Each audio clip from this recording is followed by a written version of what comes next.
Well, it's not just hump day, it's a special hump day today. Hi, Thomas Miller on Valentine's hump day, Wednesday, February 14th. Oh, I'm so glad you are here, and I want you to know that you are my Valentine. Absolutely. I love you, and I so thank you for listening. We are going to jump right into business today because we have a big aspect to talk about.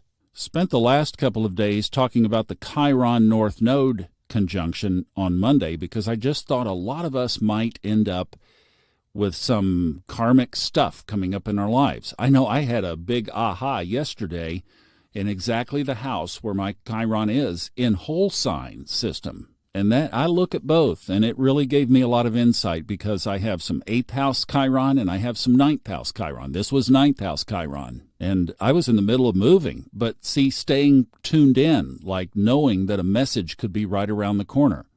Well, we have that again today, and before I tell you about it, I will mention that the video of the Saturday Horary Practicum is available for sale at funastrology.com at the top of the webpage. Go there for more information. But the big aspect set up yesterday when Mars entered Aquarius, and remember, when anything changes signs now, what does it do?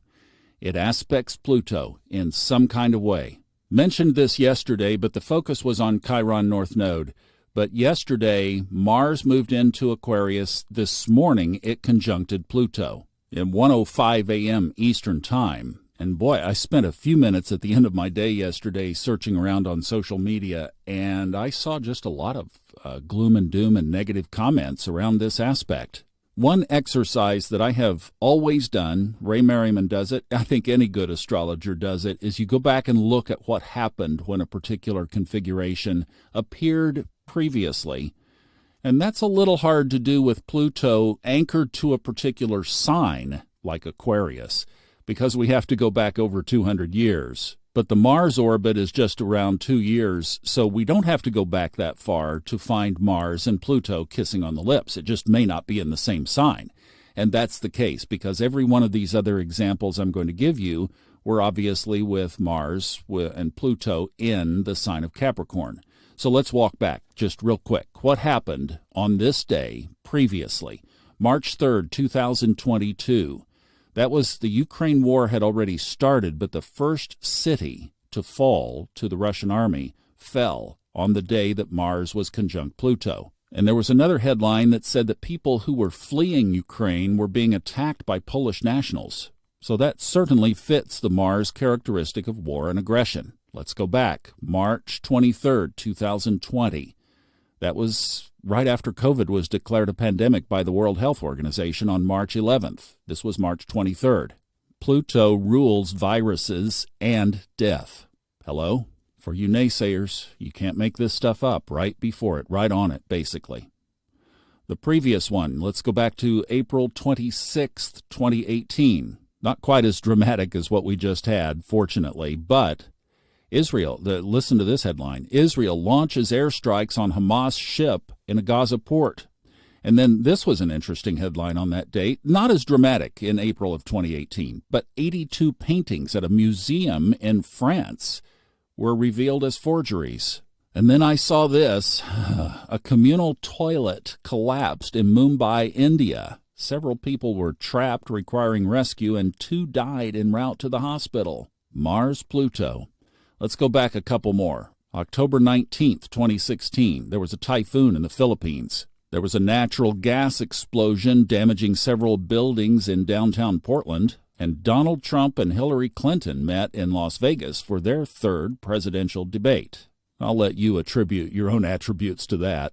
And then the next 2, this was kind of interesting. In 2014 and 2012, there was really no significant news. At least not what we're looking for to marry the characteristics of Mars and Pluto. Now, somebody in our Facebook group yesterday was saying that they were trying to fly out of the Caribbean, and like she said, the flight got canceled and everybody was grumpy, and it was just like this tension. And I know that could be localized. I mean, I'm sitting up here not having a lot of tension except this move.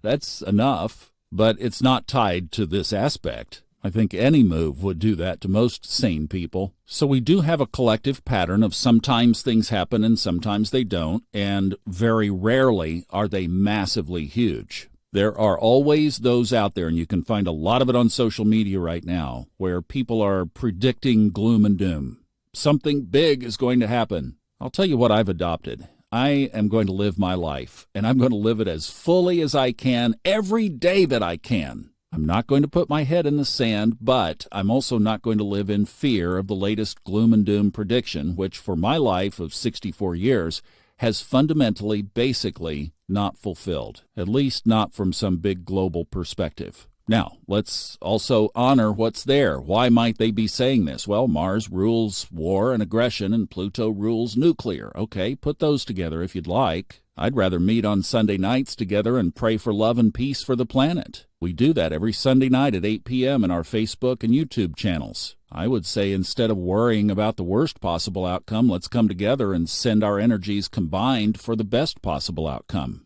But let's hop over to the high timeline side of this. What could we extract good? While everybody else is trying to find the bad, why don't we try to find the good? You're talking about the two planets combined, I would say maybe with the exception of the sun, that offer combined the greatest power thrust in the zodiac. This is where we get our drive, our ambition, our fuel behind I just think of a rocket liftoff. You know, it's that initial thrust, and it moves so slowly at first, and then by the time it gets up in the horizon, that thing is hauling tail.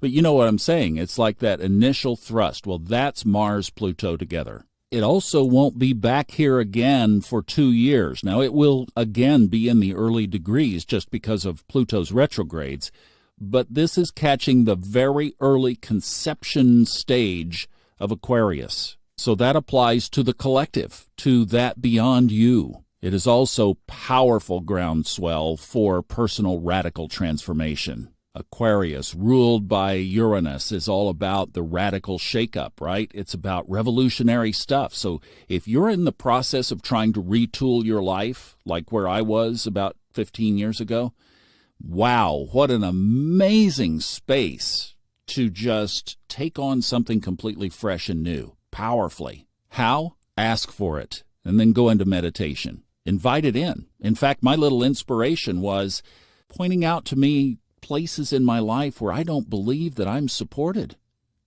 Think about that. What if you believed you were completely, radically supported by divine source, which is ultimate power? All the time you are supported. What would that do to change your thinking? Just that little shift. That's one of the things I'm going to be playing with. Always powerfully supported by divine source. And what showed up for me is you tip your hat to it, but do you really have it in every fiber of your being? Or is there that holdback of, hanging on to our humanity? Of course there is, for all of us. So I think you know that the theme around here is that whatever's going on around us, we're going to stay on our highest ground. And we've just got a lot of power to elevate ourselves and our own path and our own journey and our own mark in the world through this transformative, powerful aspect. So enjoy it. Enjoy the space. And don't worry about the rest of the stuff. And I love you. Happy Valentine's, my Valentine, and I'll see you back tomorrow.